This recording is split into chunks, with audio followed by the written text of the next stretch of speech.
Ouverture ce jeudi 11 juin du 25e sommet de l'Union africaine à Johannesburg en Afrique du Sud.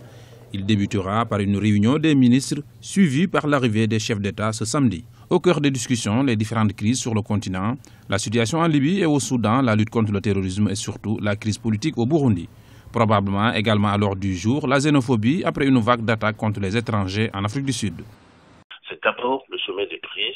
Il est vrai qu'il faut passer par là pour pouvoir créer un environnement économique favorable à l'émergence, mais nous perdons du temps et l'Afrique perd du temps. Maintenant, il y a également une autre question qui, là, est la question de la xénophobie, notamment à la suite des attaques xénophobes qu'il y a eu en Afrique du Sud.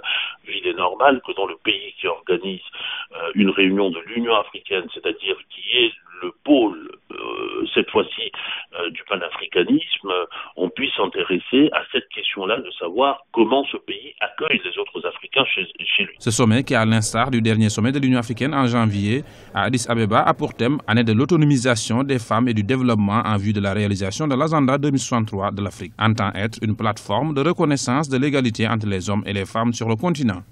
En effet, les femmes constituent plus de la moitié de la population au sein de l'Union africaine et représentent 75% de la main-d'œuvre agricole. Leur rôle dans le tissu économique est non négligeable. Les femmes sur le continent continuent d'être les principales touchées par différentes formes de discrimination et d'inégalité.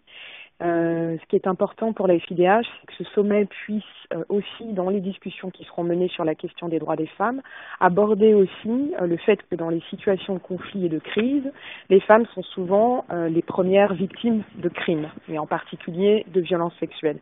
Quant à la question de la crise au Burundi, l'Union africaine, par le biais de la présidente de sa commission, Nkosazana Dlamini-Zuma, s'est opposée à un troisième mandat du président burundais.